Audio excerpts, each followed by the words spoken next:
Hi there, and welcome back to Lamp Oil Stock as we look at the Ten Commandments, the last in this particular series of the Ten Commandments, which is what? Exodus 20, verse 17. Thou shalt not covet thy neighbor's house. Thou shalt not covet thy neighbor's wife, nor his manservant, nor his maidservant, nor his ox, nor his ass, nor anything that is thy neighbor's. Okay, so as we said before, all of them of the Ten Commandments are more complicated than it seems at when you just read it, because a lot of times it's like, oh, this one's easy. I don't even have to, it's simple or whatever it is. But this one is also equally complicated. So let's take it from the top and kind of just break them down and see where we get from that. So, thou shalt not covet. So, if we look up and define covet, it means, to desire or wish for with eagerness, to desire earnestly, to obtain or possess in a good sense. You should covet earnestly the best gifts. So if there is something that the Most High is giving to you, you should be trying to obtain those things, the gifts from the Most High. But in this sense, it's used in a bad sense when you're trying to obtain something that doesn't belong to you. Did that make sense? Yeah, I got you. So you should covet and try to obtain earnestly or possess something that the Most High has for you, his gifts or whatever it is that he's giving to you. But what this is talking about, because it's specific when it says you shouldn't covet your neighbor's house or wife or animals or whatever, his property. This is in a bad sense. It means covet means to try to get something that belongs to someone else. Okay, so it's not just want. Yeah. Right? I mean, it's not just, I want a car. I want a house. Or I like the house Tim next door lives in, so I want to have a house like that. Or I wish I could have that house. That's not what it is. It's when the desire to have something or that you want or like leads you to doing actions in order to try to obtain those things. Okay. And covet, correct me if I'm wrong, I know you got the definition in front of you, but covet is also, it's also, I want that thing from someone else. Not just a like thing, but that thing. Yes. But like I said, it's again not just having the thought of you wanting it, but it's you trying to obtain it that this is talking about, because it's to desire earnestly to obtain or possess. Okay. So you have to not only want it, but you have to take steps or try to take steps in order to get it. Right. So like if I see some guy who's married and I go up to him and start trying to date him because I think he looks nice, then I am trying to obtain him. I'm doing something to try to get him to break his vows. But just because I see someone that's married that looks nice and I think, ooh, they look nice, that's not coveting. Gotcha. So now, as we all keep looking at this, it gives them some very specifics. It gives, as we go back to the actual verse itself, thy neighbor's house, thy neighbor's wife, their manservant or maidservant, nor his ass, nor anything that is thy neighbor's. Yeah, so that's what it's talking about. Anything that someone else has that the Most High has given them, you shouldn't be trying to get. And I know a lot of people say, well, The Most High didn't give them that. But if they have it, then for some reason the Most High has allowed it. Right. So it doesn't matter if you believe it should be theirs. It is theirs because He allowed them to have it. So these are things that you shouldn't be coveting. And, slavery, you could say that slavery was a big part of coveting. We wanted something, we wanted to own it, we wanted to possess it, whether it's people or land, and they did things to do that, because if you look at America, this wasn't British land or French land. This was a separate piece of land that was given to other people, and they coveted it, and then they did stuff to obtain it. And the things that they did in order to obtain it had them breaking a lot of the Most High's laws, statutes, and commandments. And of course, when it comes to people, the way they went about getting those people, they ended up breaking a lot of the laws, statutes, and commandments again, because in this it says his manservant or his maidservant, which is a slave, and so it's okay to have slaves according to the Most High, but there are laws and rules and regulations that go along with it, and what they did to our people broke all of those laws because they didn't want to abide within the law or the proper way of going about doing things. Now, also, as we look at this one more specifically, coveting leads to, it's kind of like a gateway drug. It leads to everything. If you want your neighbor's stuff, you might steal it. You might kill them for it. Any number of things can take place when you want something that's not yours to have. I know when I was younger and I was growing up, one of the big things for kids my age was that they believed, or they would say things like they couldn't wait for their parents to die because they wanted the things that their parents had. And, I guess that's not coveting, because they at least were waiting on their parents to die. But you see all the time where someone killed somebody for something that they had. Mm-hmm. Or you see all the time where people are stealing because they want something they have. And you see relationships and marriages where one spouse or the other is going off somewhere with somebody else.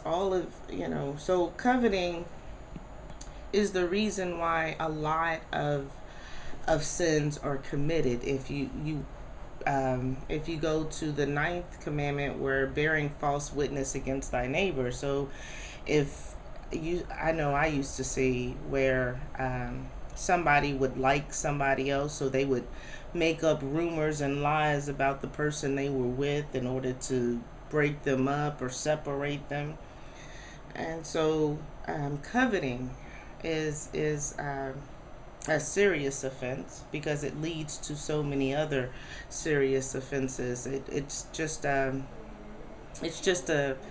beginning of a huge slide. And where do you stop and reassess your actions? Because it's like one action leads to the next, and it all starts with that thought or that desire that you build up in your heart to have something that doesn't belong to you.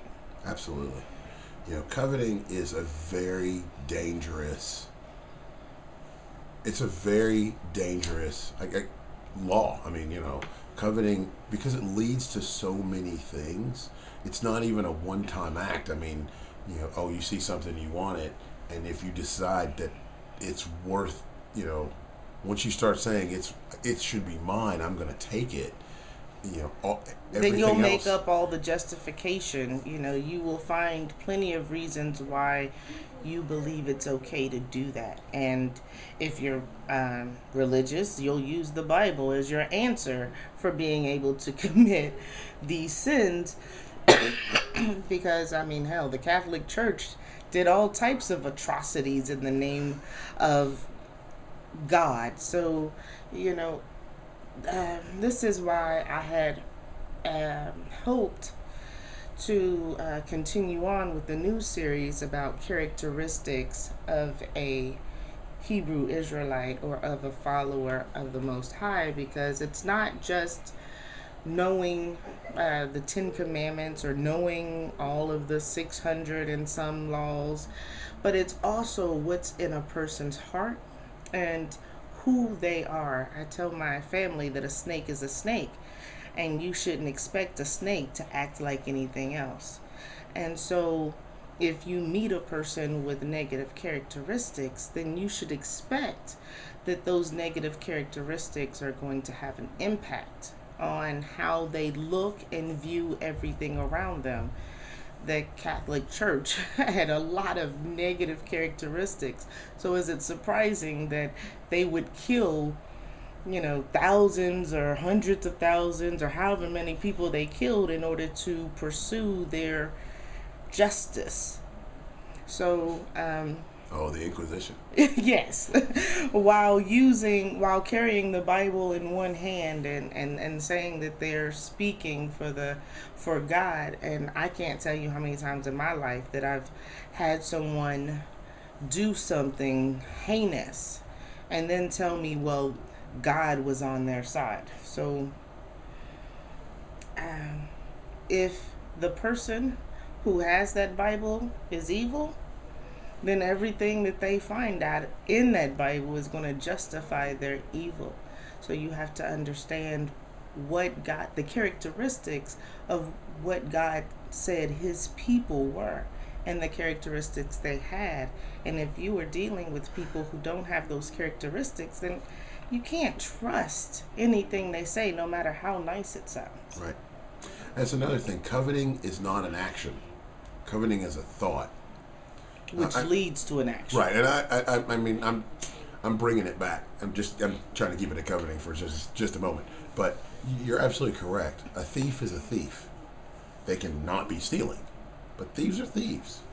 And until they change their heart and let go of that characteristic, let go of that drive, they are a thief. Murderers are murderers, and until they change, and I mean change, they're murderers. Yeah, if you if you take a murderer and put a badge on his chest, then what you have is someone who can murder legally. And so, but does that make them not a murderer or less of a murderer because they found a way to be able to do it and no one say or do anything about it? So you take a drug addict, someone who is addicted to substances or some sort of substance, and you put them in jail without that substance, they're still a drug addict. They just don't have access to it. So characteristics are something. It's who you are. It's part of who you are. So that's not something that can just easily be changed. You have to work and the person has to work and want to change it. Just taking them away or changing situations doesn't change who that person is. Just like a snake in a cage may not bite you, but you let it out that cage and give it access, then you have something different. So now, I also want to stress this. I'm not saying just because someone has done drugs or someone has done whatever that they are irredeemable. I'm not saying that.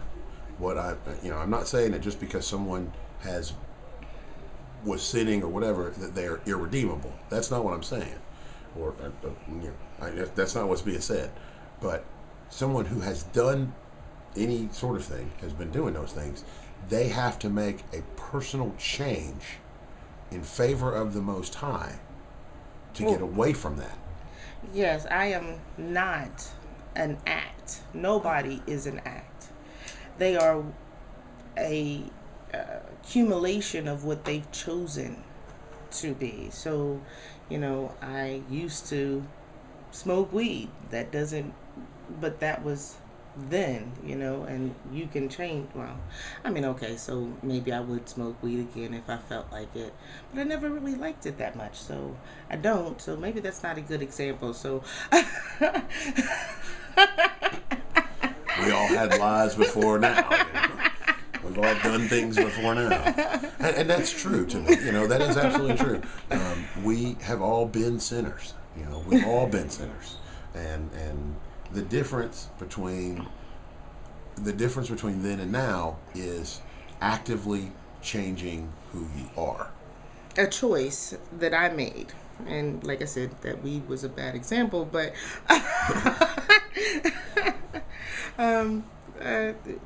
there's a difference between me, I don't know, dating, or no, that's not a good example. Yeah, listen, let me put it this way. There's a difference, and no need to go very far. There's a difference between me at 20 and me at 45. I have an example. Like, there's a difference between me being attracted to a female and me deciding that that's who I am, so I'm going to pursue these types of relationships. Right? You've never been attracted to a female. I know that's right. It's just nasty. But if I was, because we all have different issues, there's a difference between me having an issue that I'm working on and me accepting that this is just what I'm going to be. So I could steal something and because of that I was a thief, but if I choose to have a lifestyle of stealing all the time, then that's also a choice, and there's a difference. I stole something and I made a mistake.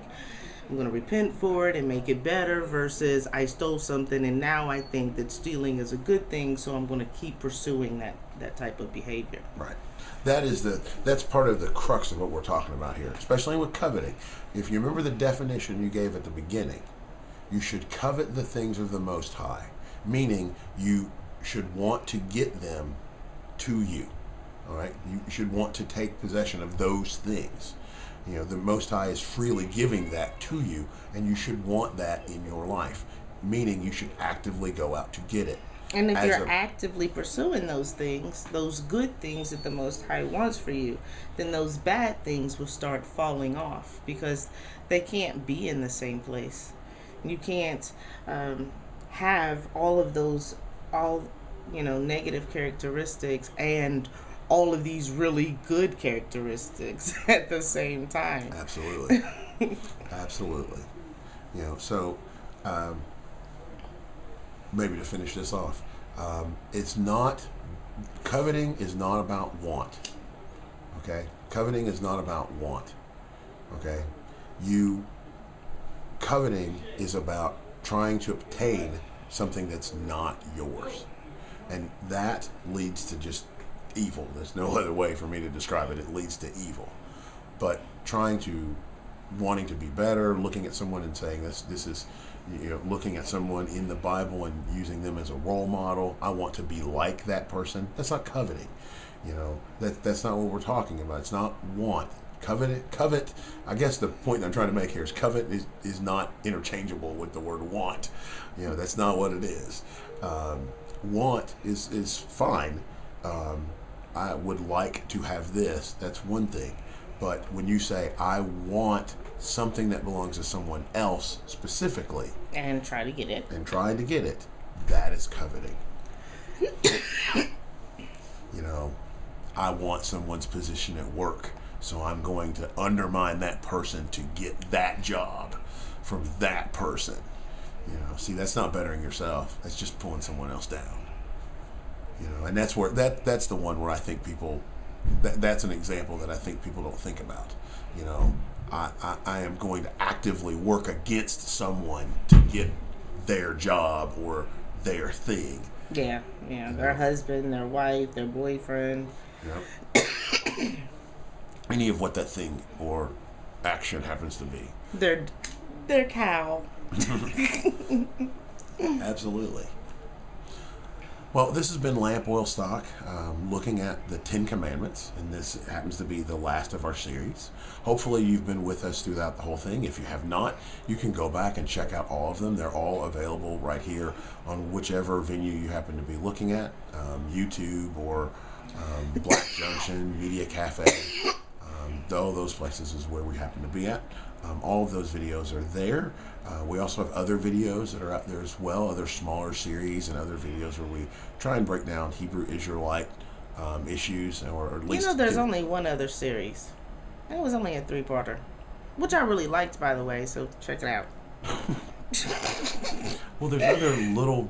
There's over 30 videos on there. I mean, this is only 10 of them, so there's quite a bit of content out there for you to take a look at. That's what I'm trying to say.